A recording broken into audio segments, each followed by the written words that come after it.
Okay, നിങ്ങളുടെ detergent ലിക്വിഡില്ലേ, അത് മിക്കതും ബ്ലൂ കളറാണ്. അതെന്തുകൊണ്ടാണെന്ന് അറിയാം? അതൊരു ഒപ്റ്റിക്കൽ ഇല്യൂഷനാണ്. ഒരു എക്സാമ്പിളായിട്ട് ഞാൻ ഈ ഷർട്ട് പുതിയതായിട്ട് മേടിച്ചു. അത് കഴിഞ്ഞിട്ട് ഞാനിത് ഒരു ഫംഗ്ഷന് അല്ലെങ്കിൽ പുറത്ത് പോകുമ്പോഴൊക്കെ ഇടുന്നു, അല്ലെങ്കിൽ ഞാനത് യൂസ് ചെയ്യുമ്പോൾ എന്തായി, ഇത് സംഭവിക്കും, എന്നാലും ഇതിൻ്റെ കളർ ഫെയ്ഡാവും അല്ലേ? നമ്മൾ ശ്രദ്ധിച്ചിട്ടുണ്ട്, വൈറ്റ് ഷർട്ടൊക്കെ ആണെങ്കിൽ ഒരു യെല്ലോ കളറൊക്കെ ആവും.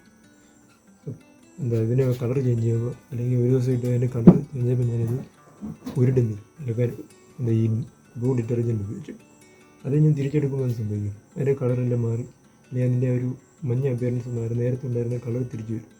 സോ ഈ 18th സെഞ്ച്വറിയിലൊക്കെ ആളുകൾ വിചാരിച്ചത് ഈ ഡിറ്റർജൻസിന് ഈ ബ്ലൂ കളർ കൊടുക്കുന്നത് തുണികളിൽ ആ ബ്ലൂ കളർ ആഡ് ചെയ്യാനാണെന്നാണ്. അപ്പോൾ ശരിക്കും അതിൻ്റെ കളർ ഫെയ്ഡായത്, അല്ലെങ്കിൽ മഞ്ഞ കളർ പോകുന്നുണ്ട് ഇല്ല, അതൊരു ഇല്യൂഷനാണ്. കാരണം ബ്ലൂ കളറും യെല്ലോ കളറും കോംപ്ലിമെൻ്ററി കളേഴ്സാണ്, എന്ന് പറഞ്ഞാൽ തമ്മിൽ ക്യാൻസൽ ആയിക്കളയും.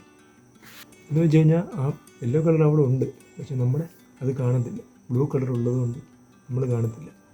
അല്ലെങ്കിൽ കൂടുതൽ മനസ്സിലാകാൻ വേണ്ടി ഒരു വാം ലൈറ്റ് വെച്ചിരിക്കും, അതിൻ്റെ ഇപ്പുറത്ത് വലതുവശത്ത് ഒരു ബ്ലൂ ലൈറ്റ് വെച്ചിട്ടുണ്ട്. ഈ വാം ലൈറ്റിലേക്ക് ഞാൻ കൂടുതൽ ബ്ലൂ ലൈറ്റ് ആഡ് ചെയ്യും. ബ്ലൂ ലൈറ്റ് ആഡ് ചെയ്ത് കഴിഞ്ഞൊരു സർട്ടൻ പോയിന്റ് സെൻറ്ററിൽ എത്തുമ്പോൾ ഞാൻ കംപ്ലീറ്റ് വൈറ്റ് കളറാവും. അതിന് ഞാനൊരു എക്സാമ്പിൾ കാണിച്ചു തരാം, നോക്കിക്കോളെ.